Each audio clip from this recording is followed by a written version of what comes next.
guys, let's start this new journey. We're going to be reading from the Outlander series, romance novel by Diana Gabaldon. Okay, so let's start with part 1. Inverness, 1945. A new beginning. It wasn't a very likely place for disappearances, at least at first glance. Mrs. Baird was like 1,000 other Highland bed and breakfast establishments in 1945. Clean and quiet, with fading floral wallpaper, gleaming floors, and a coin-operated hot water geyser in the lavatory. Mrs. Baird herself was squat and easygoing, and made no objection to Frank lining her tiny rose-sprigged parlor with the dozens of books and papers with which he always traveled. I met Mrs. Baird in the front hall on my way out. She stopped me with the pudgy hand on my arm and patted at my hair. "Dear me, Mrs. Randall, you canna go out like that? Here, just let me tuck that bit in for ya. There, that's better. You know, my cousin was telling me about a new perm she tried. Comes out beautiful and holds like a dream. Perhaps you should try that kind next time." I hadn't the heart to tell her that the waywardness of my light brown curls were strictly the fault of nature, and not due to any dereliction on the part of the permanent wave manufacturer. Her own tightly marshalled wave suffered from no such perversity. "Yes, I'll do that, Mrs. Baird," I sighed. "I'm going down to the village to meet Frank. We'll be back for tea." I ducked out of the door and down the path before she could detect any further defects in my undisciplined appearance. After 4 years as a Royal Army nurse, I was enjoying the escape from uniforms and rationing by indulging in brightly printed light cotton dresses, totally unsuited for rough walking through the heather. Not that I had originally planned to do a lot of that. My thoughts ran more on the lines of sleeping late in the mornings and long, lazy afternoons in bed with Frank, not sleeping. However, it was difficult to maintain the proper mood of languorous romance with Mrs. Baird industriously hoovering away outside our door.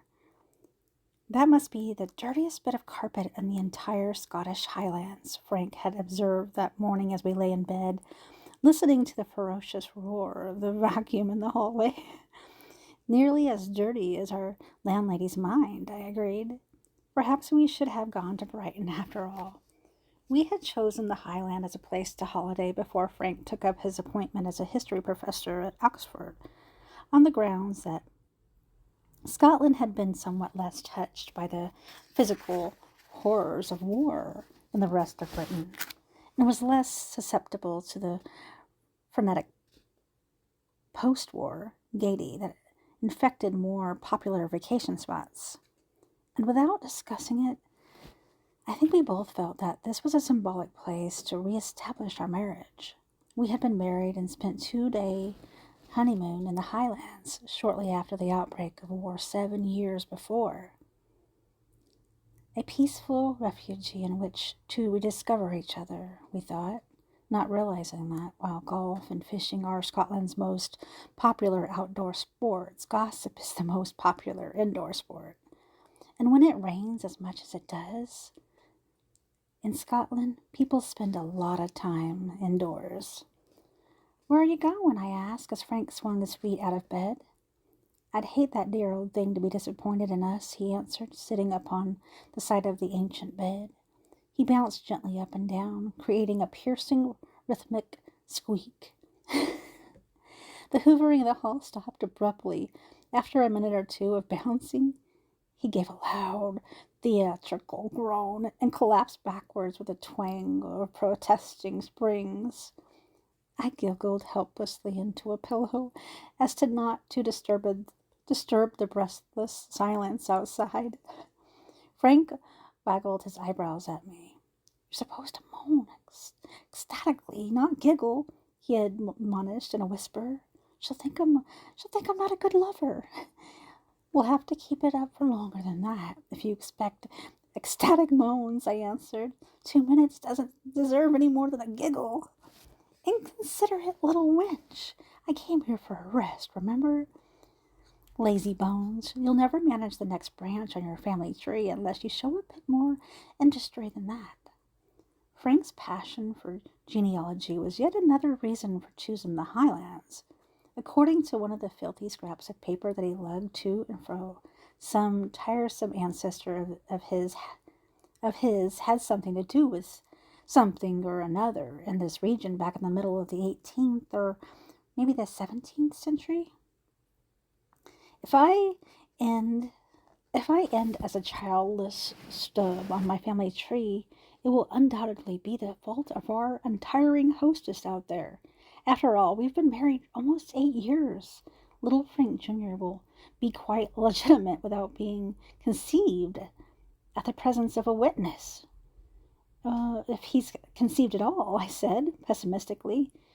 We had been disappointed yet again this week before leaving for our Highland retreat. With all of this bracing fresh air and healthy diet, how could we help but manage here? Dinner the night before had been herring fried.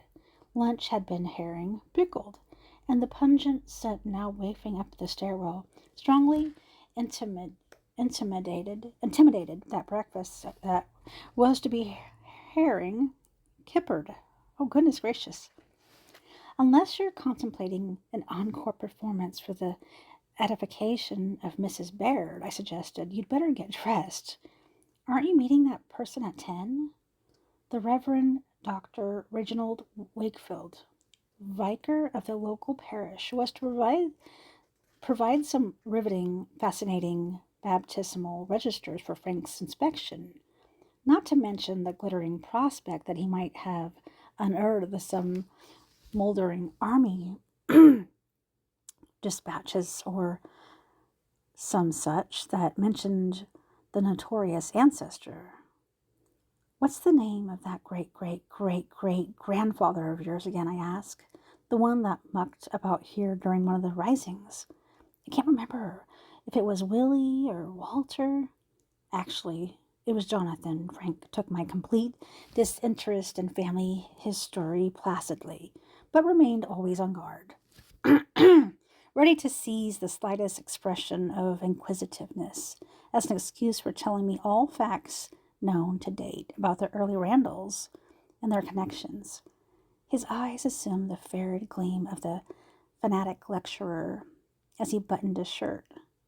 Jonathan Wolverton Randall. Wolverton for his mother's uncle, a minor knight from Sussex. He was, however, known by the rather dashing nickname of Blackjack, something he acquired in the army, probably during the time that he was stationed here. I flopped face down on the bed and affected to snore. Ignoring me, Frank went on with his scholarly exegesis.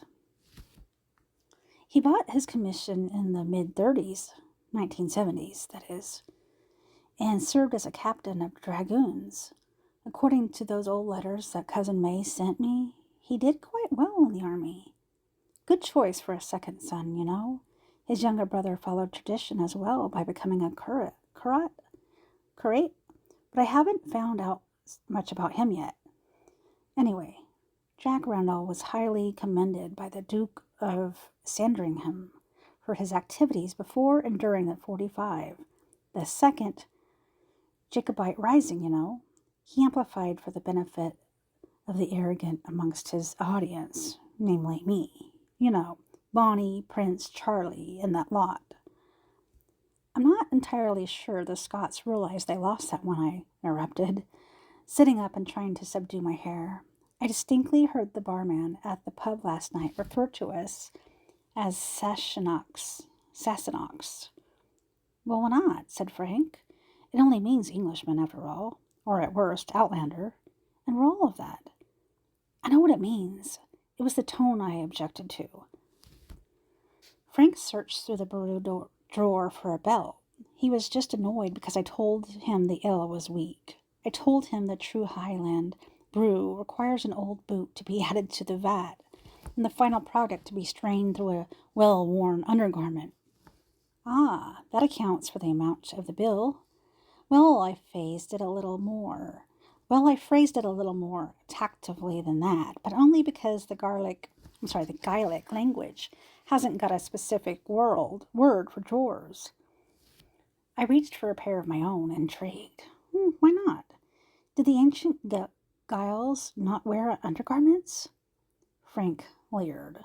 You've never heard that old song about a Scotsman, what a Scotsman wears beneath his kilts?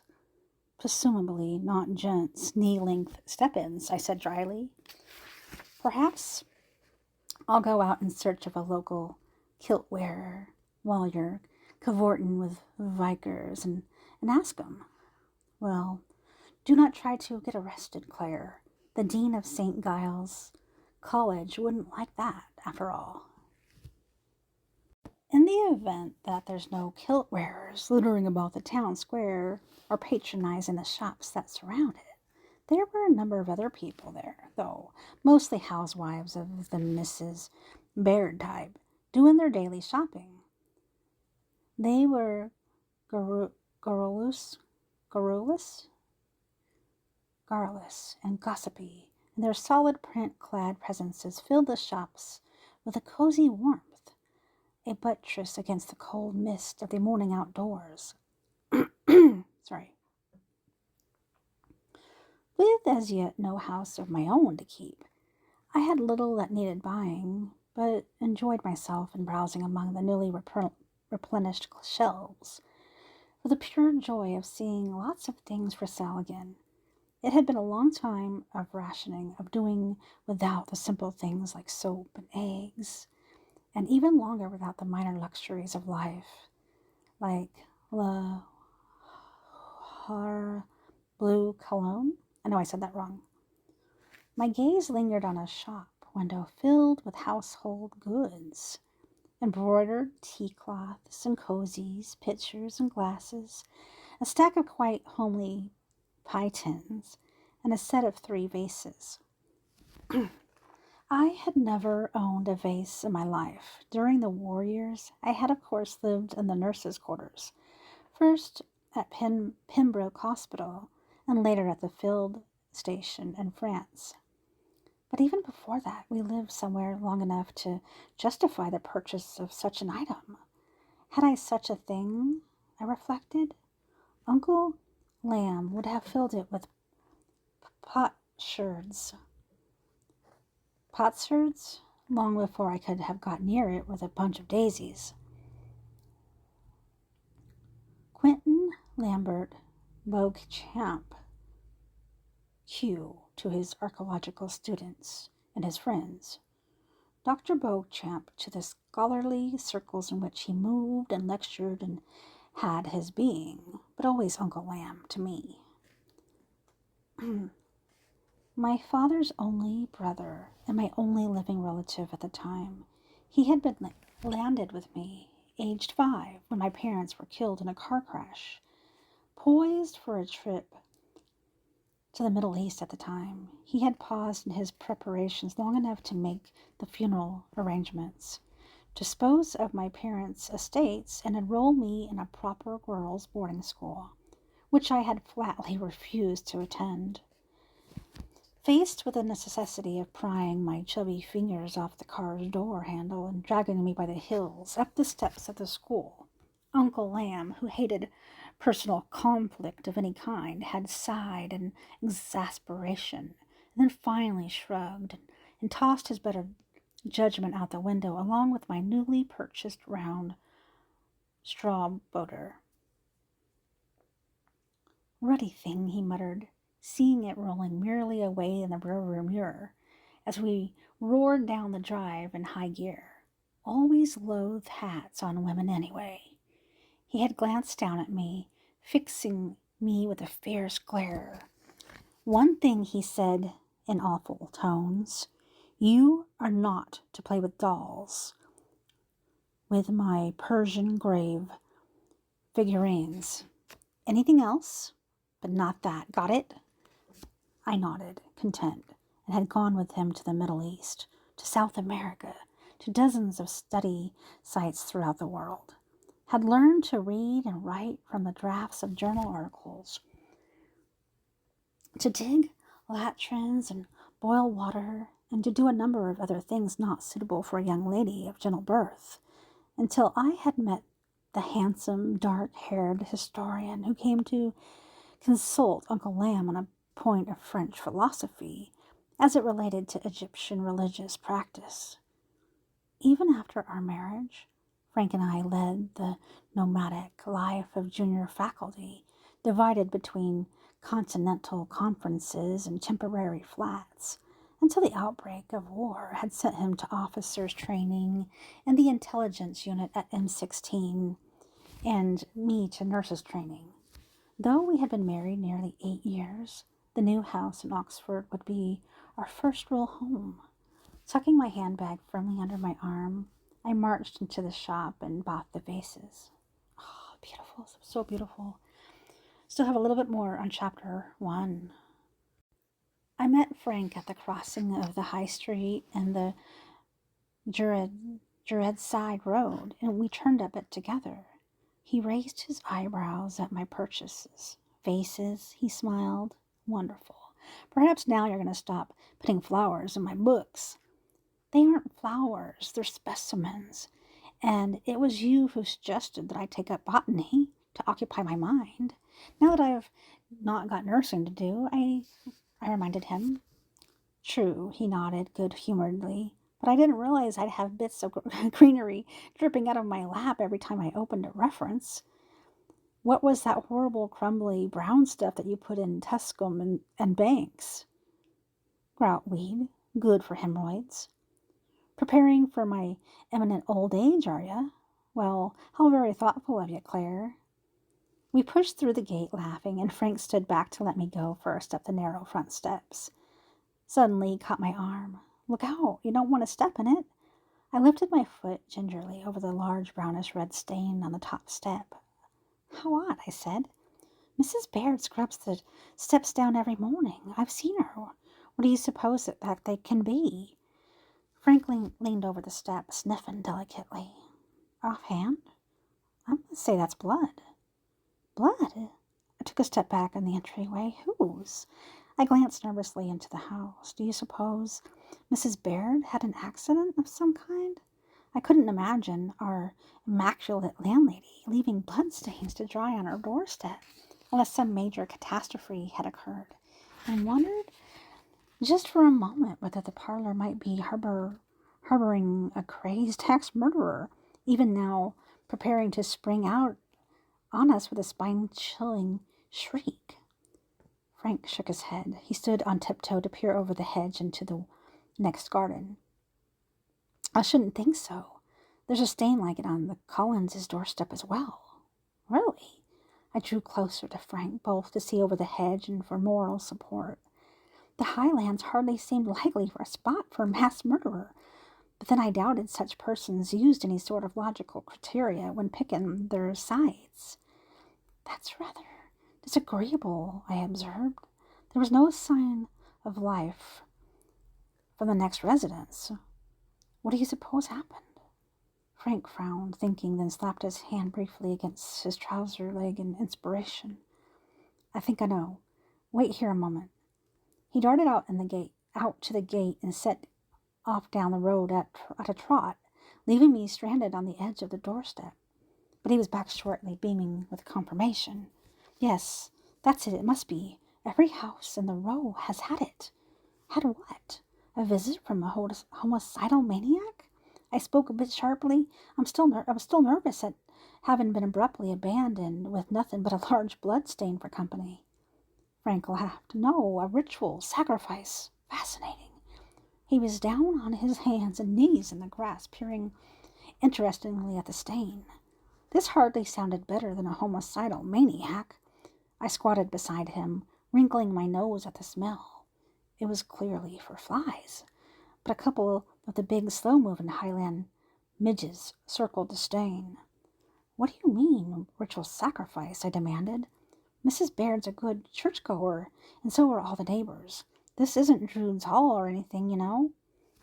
He stood, brushing grass ends from his trousers. That's all you know, my girl, he said. There's no place on earth with more of the old superstitions and magic mixed into its daily life than the Scottish Highlands.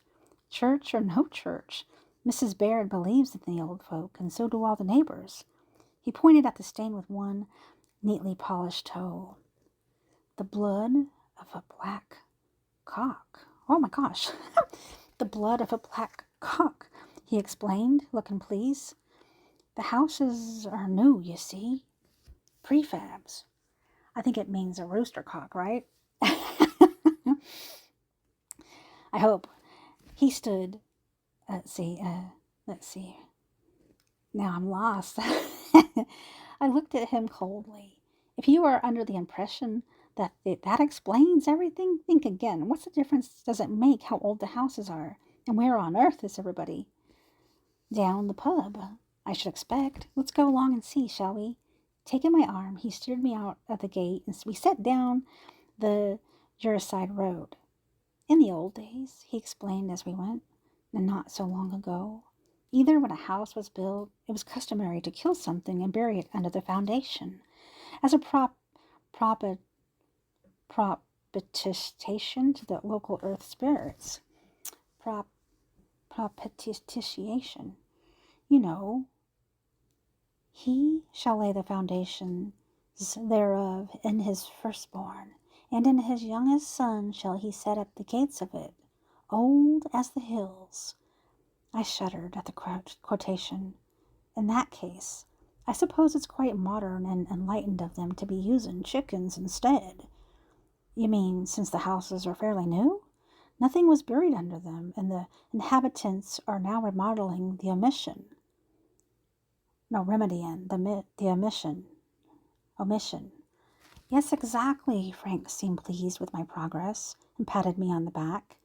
According to the vicar, many of the local folk thought the war was due in part to people turning away from their roots and omitting to take proper precautions, such as burying a sacrifice under the foundation, that is, or burning fish's bones on the hearth. Except haddocks, of course, he added, happily distracted. You never burn a haddock's bones, did you know? Oh, you'll never catch another. Always bury the bones of a haddock instead. I'll bear that in mind, I said. Tell me what you do in order never to see another herring, and I'll do that forthwith. He shook his head, absorbed in one of his feats of memory. Those brief periods of scholar's rapture where he lost touch with the world around him. Absorbed completely in conjuring up knowledge from all its sources. I don't know about herring, he said absently. For mice, though, you hang a bunches of trembling jock, and the whoos, and you'll never see a moose, you know. Bodies under the foundation, though. That's where a lot of local ghosts come from. You know, Mount Gerald, the big house at the end of the high street.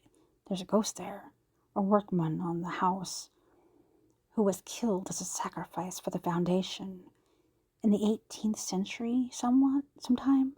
That's really fairly recent, he added thoughtfully. The story goes that by order of the house's owner, one wall was built up first, then a stone block was dropped from the top of it until one of the workmen, presumably a dislikable fella, was chosen for the sacrifice. And he was buried in the cellar, and the rest of the house was built over him. And he haunts the cellar where he was killed, except on the anniversary of his death, and the 4 old days. Old days? The ancient feast, he explained, still lost in his mental notes. Hogmanay. That's New Year's, Midsummer Day. Beltane, and All Hallows.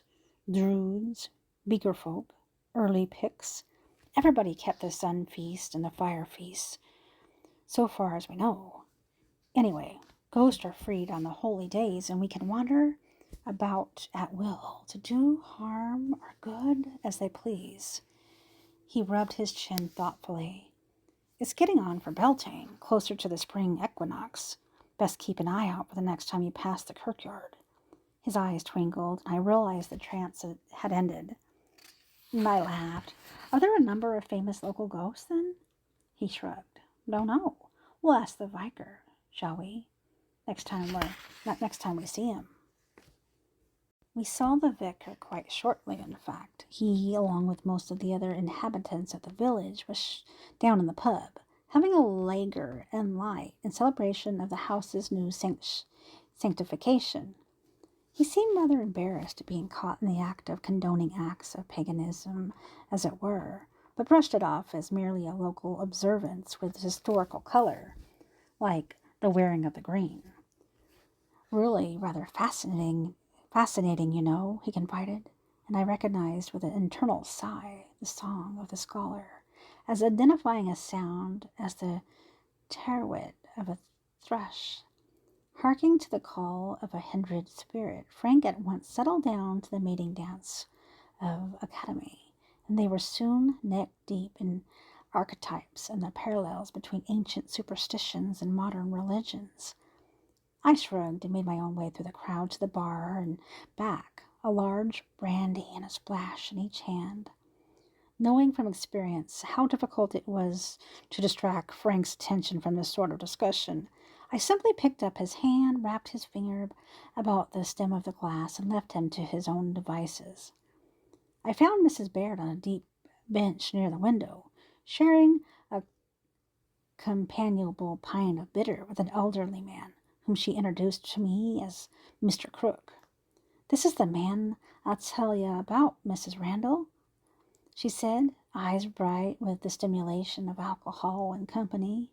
The one as knows about plants of all sorts.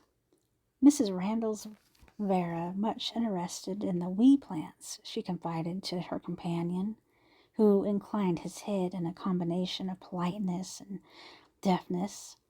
Presses them in books and such. Do ya, indeed? Mr. Crook asked, one tufted white brow raised in interest.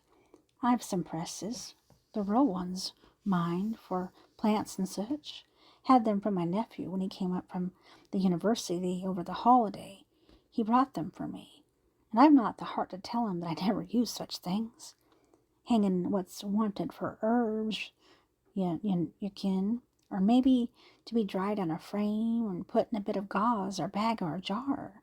But why ever you'd be squashing the wee things flat, I have no idea. Well, to look at, maybe, Mrs. Baird interjected kindly. Mrs. Randall's made some lovely bits out of them mala blossoms and violets, same as you could put in a frame and hang on the wall like. Mr. Crook's face seemed to be admitting a dubious possibility to the suggestion. Well, if they're of any use to you, missus, you can have the presses and welcome. I didn't wish to be throwing them away, but I must say I have no use for 'em. I assured Mr. Crook that I would be delighted to make use of those plant pressers, and still more delighted if he would show me where some of the rarer plants in the area could be found. And he eyed me sharply for a moment, head to one side like an elderly kestrel, but appeared finally to decide that my interest was genuine. And we fixed it up that I should meet him in the morning for a tour of the local shrubbery. Frank, I knew, meant to go into Inverness for the day to consult some records into the town hall there, and I was pleased to have an excuse not to accompany him. One record was much like another, as far as I was concerned. Soon after this, Frank pried himself away from the vicar, and we walked back home in the company with Mrs. Baird. I was reluctant to mention the cock's blood on the doorstep myself, but Frank suffered from no such reticence, and questioned her eagerly as to the background of the custom. I suppose it's quite old, then, he asked, squishing a stick along through the roadside weeds. Lamb's quarters and cinquefoil were already blooming, and I could see the buds of sweet broom swelling, Another week, and they'd be in flower. Okay, Mrs. Baird waddled along at a brisk pace, asking no quarter from our younger limbs. Older than anyone knows, Mrs. Randall, even back before the days, oh, Mr. Randall, even back before the days of the giants. Giants, I ask. Aye, Fionn and the Finn, Fionn and the Fine, ye ken. Gaelic folktales, Frank remarked with interest. Heroes, you know, probably from the Norse roots. There's a lot of the Norse influence around here, and all the way up the coast to the west. Some of the place names are Norse, you know, not Gaelic at all. I rolled my eyes, sensing another outburst, but Mrs. Baird smiled kindly and encouraged him, saying that was true. Then she'd been up the north and seen the two brothers stone, and that was Norse, wasn't it? The Norsemen came down on that coast hundreds of times between AD 500 and 1300 or so, Frank said, looking dreamily at the horizon. Seeing dragon ships in the windswept cloud. Vikings, you know. They brought a lot of their own myths along. It's a good country for myths. Seems to take root here. This I could believe. Twilight was coming, and so was a storm. In the eerie light beneath the clouds, even the thoroughly modern houses along the road looked as ancient as sinister as the weathered Pictish stone that stood 100 feet away, guarding the crossroads it had marked for 1,000 years. It seemed a good night to be inside, with the shutters fastened. Rather than staying cozily in Mrs. Baird's parlor to be entertained by stereopticon views of Perth Harbor, though Frank chose to keep his appointment for sherry with Mr. Bainbridge, a solicitor with an interest in local historical records. Bearing in mind my earlier encounter with Mr. Bainbridge, I elected to stay at home with Perth Harbor. Try to come back before the storm breaks, I said, kissing Frank goodbye, and give my regards to Mr. Bainbridge. Yes, of course, carefully not meeting my eye. Frank shrugged into his overcoat and left, collecting an umbrella from the stand by the door. I closed the door after him, but left it on the latch so that he could get back in. I wandered back toward the parlor, reflecting that Frank would doubtless pretend that he didn't have a wife, a pretense in which Mr. Bainbridge would cheerfully join. Not that I could blame him, particularly. At first, everything had gone quite well on our visit to Mr. Bainbridge's home that afternoon before. I had been demure, genteel, intelligent, but self-effacing, well-groomed, and quietly dressed. Everything that perfect Dawn's wife should be, until the tea was served. I now turned my right hand over, ruefully examining the large blister that ran across the bases of all 4 fingers. After all, it wasn't my fault that Mr. Bainbridge, a widower, made do with a cheap tin teapot instead of a proper crockery one, nor that the solicitor, seeking to be polite, had asked me to pour out, nor that the pot holder he provided had a worn patch that allowed me the red-hot handle of the teapot to come out into direct contact with my hand when I picked it up. No, I decided. Dropping the teapot was a perfectly normal reaction. Dropping it into Mr. Bainbridge's lap was merely an accident of placement. I had to drop it somewhere. It was my exclaiming, "Bloody fucking hell," in a voice that topped Mr. Bainbridge's heart cry that made Frank glare at me across the scones. Once he'd recovered from the shock, Mr. Bainbridge had been quite gallant, fussing about my hand and ignoring Frank's attempt to excuse my language, on grounds that I had been stationed in a field hospital for the better part of 2 years. I'm afraid my wife picked up a number of her colorful expressions from the Yanks and such, Frank offered with a nervous smile. True, I said, gritting my teeth as I wrapped a water-soaked napkin about my hand. Men tend to be very colorful when you're picking shrapnel out of them. Mr. Bainbridge had tactfully tried to distract the conversation onto neutral historical ground by saying that he had always been interested in the variations of what he was considered profane speech through the ages. There was gore blimey, for example, a recent corruption of the oath, God blind me. Yes, of course, said Frank, gratefully accepting the diversion. No sugar, thank you, Claire. What about Gadzooks? Gadzooks. The gad part is quite clear, of course, but the zook. Well, you know, the solicitor interjected. I've sometimes thought it might be a corruption of an old Scots word. In fact, uke, meaning itch. That would make perfect sense, wouldn't it?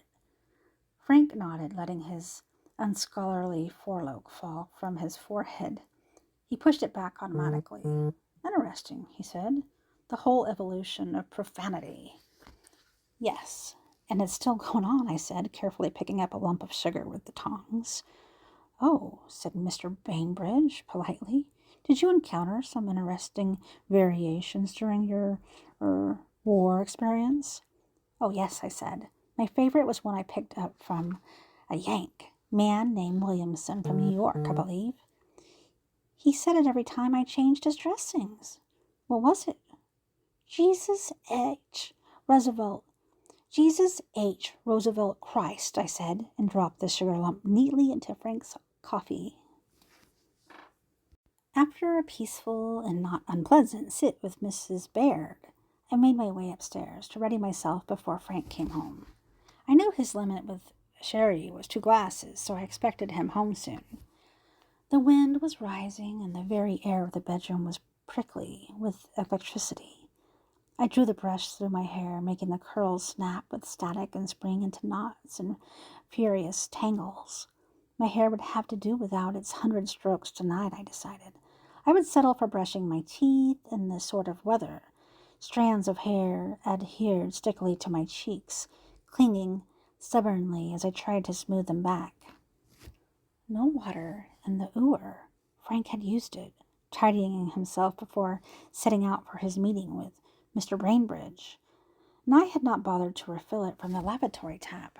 So I picked up the bottle of Lahore Blue and poured a generous puddle into my palm of my hand, rubbing my hands briskly together before the scent could evaporate. I smoothed them rapidly through my hair, and I poured another dollop into my hairbrush and swept the curls back behind my ears with it. Well, that was rather better, I thought, turning my head from side to side to examine the results of the speckled looking glass. The moisture had dissipated the static electricity in my hair so that it floated in heavy, shining waves about my face, and the evaporating alcohol had left behind a very pleasant scent. Frank would like that, I thought. Lahore Blue was his favorite. I'll have to look that up, how to say it. There was a sudden flash close at hand, with a crash of thunder following close on its heels, and the lights went out. Cursing under my breath, I groped in the drawers. Somewhere I had seen some candles and matches. Power failure was so frequent of an occurrence in the Highlands that candles were a necessary furnishing for all the inn and hotel rooms. I had seen them even in the most elegant hotels, where they were scented with honeysuckle and presented in frosted glass holders with shimmering pendants. Mrs. Baird's candles were far more utilitarian, plain white plumbers' candles, but there were a lot of them, and 3 folders of matches as well. I was not inclined to be picky over a style at a time like this. I fitted a candle into the blue ceramic holder on the dressing table by the light of the next flash, and then moved about the room, lighting others, till the whole room was filled with a soft, wavering radiance. Very romantic, I thought, and with some presence of mind, I pressed down the light switch, so the sudden return of power shouldn't even ruin the mood at some inappropriate moment. The candles had burned no more than half an inch when the door opened and Frank blew in. Literally, for the draft that followed him up the stairs extinguished 3 of the candles. The door closed behind him with a bang that blew out 2 more, and he peered into the sudden gloom, pushing a hand through his disheveled disheveled hair.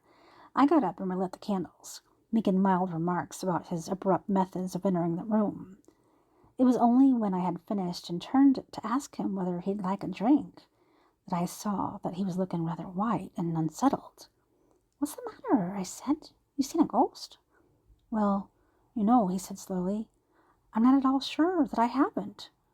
Absent-mindedly, he picked up my hairbrush and raised it to tidy his hair, when a sudden whiff of liqueur bleu reached his nostrils. He wrinkled his nose and set it down again, settling for the attentions of his pocket comb instead. I glanced through the window where the elm trees were lashing to and fro like flails. A loose shutter was hanging somewhere on the other side of the house, and it occurred to me that we ought perhaps to close our own, though the carry-on outside was rather exciting to watch. Bit blustery for a ghost, I'd think," I said. Don't they like it quiet and little misty evenings in the graveyard?" Frank laughed a bit sheepishly. "Well, I dare say it's only Bainbridge's stories, plus a bit more of his sherry than I really meant to have. Nothing at all likely." Frank laughed a bit sheepishly. "Well, oh wait, now I was curious. What exactly did you see?" I asked, settling myself on the dressing-table seat. I motioned to the whiskey bottle with a half-lifted brow, and Frank went on at once to pour a couple of drinks. "Well, only a man, really," he began, measuring out a jigger for himself and two for me. "Standing down in the road outside." "What, outside this house?" I laughed. "Must have been a ghost, then. I can't feature any living person standing out on a night like this." Frank tilted the oar over the glass, then looked accusingly at me when no water came out. "Don't look at me," I said. You used up all the water." "I don't mind it neat, though." I took a sip in illustration. Frank looked as though he were tempted to nip down to the lavatory for water, but abandoned the idea and went on with his story, sipping cautiously, as though his glass contained vitriol rather than the best Glenfiddich, a single malt whiskey. "Yes, he was down at the edge of the garden on the side, standing by the fence, I thought." He hesitated, looking down into his glass. "I rather thought he was looking up at your window." "My window? How extraordinary!" I couldn't repress a mild shiver and went across to fasten the shutters, though it seemed a little late for that. Frank followed me across the room, still talking. "Yes, I could see myself from below. You were brushing your hair and cursing a bit because it was standing on end." "In that case, the fellow was probably enjoying a good laugh," I said tartly. Frank shook his head, though he smiled and smoothed his hands over my hair. "No, he wasn't laughing. In fact, he seemed terribly unhappy about something. Not that I could see his face that well, just something about the way he stood. I came up behind him, and when he didn't move, I asked politely if I could help him with something. He acted at first as though he didn't hear me, and I thought perhaps he didn't, over the noise of the wind. So I repeated myself. I reached out to tap his shoulder to get his attention, but before I could touch him, he whirled suddenly around and pushed past me and walked off down the road. Sounds a bit rude, but not ghostly, I observed, draining my glass. What did he look like? "A big chap," said Frank, frowning in recollection, "and a Scot, in complete Highland rig-out, complete to sporan, and the most beautiful running stag brooch on his plaid. I wanted to ask where he got it from, but he was off before I could." I went to the bureau and poured another drink. "Well, not so unusual an appearance for these parts, surely. I've seen men dressed like that in the village now and then." "No," Frank sounded doubtful. "No, it wasn't his dress that was odd. But when he pushed past me, I could swear he was close enough that I should have felt him brush my sleeve, but I didn't. And I was intrigued enough to turn around and watch him as he walked away. He walked down the Garricide Road. But when he almost reached the corner, he disappeared. And that's when I began to feel a bit cold down to the backbone. Well, perhaps your attention was distracted for a second and he just stepped aside into the shadows, I suggested. There's a lot of trees down there, that corner. I could swear I didn't take my eyes off him for a moment, muttered Frank. He looked up suddenly. I know, I remember now. I thought he was so odd, though. I just didn't realize at the time. What? I was getting a bit tired of the ghost and wanted to go on to more interesting matters, such as bed. The wind was cutting up like Billy-o, but his drapes, his kilts, and plaid, they didn't move at all, except to the stir of his walking. We stared at each other. Well, I said finally, that's a bit spooky. Frank shrugged and smiled, suddenly dismissing it. At least I'll have something to tell the vicar next time I see him. Perhaps it's a well-known local ghost, and he can give me the gory history. He glanced at his watch. But now I'd say it's bedtime. So it is, I murmured. I watched him in the mirror as he removed his shirt and reached for a hanger. Suddenly he paused in mid-button. Did you have many Scots in your charge, Claire? He asked abruptly. At the field hospital, or at Pembroke. Of course, I replied, somewhat puzzled. There were quite a few of the Seaforths and Camerons to the field hospital at Amiens, and then a bit later, after Kyne, we had a lot of the Gordons. Nice chaps, most of them, very stoic and about things generally, but terrible cowards about injections, I smiled, remembering one in particular. We had one, rather a crusty old thing really, a piper from the third Seaforths, who couldn't stand being stuck, especially not in the hip. He'd go for hours in the most awful discomfort before he'd let anyone near him with his needle. And then he'd try to get us to give him the injection in the arm, though it's meant to be intramuscular. I laughed at the memory of Corporal Chisholm. He told me, if I'm going to lie on my face with my buttocks bared, I want the lass under me, not behind me, with a hot pin. Frank smiled, but looked a trifle uneasy, as he often did about my less delicate war stories. Don't worry, I assured him, seeing the look. I won't tell that one at tea in the senior common room. The smile lightened, and he came forward to stand behind me as I sat at the dressing table, and he pressed a kiss on the top of my head. Don't worry, he said. The senior common room will love you, no matter what stories you tell. Your hair smells so wonderful. Do you like it then? His hand slid forward over my shoulders, in answer, cupping my breast in the thin nightdress. I could see his head above mine in the mirror, his chin resting on top of my head. I like everything about you, he said huskily.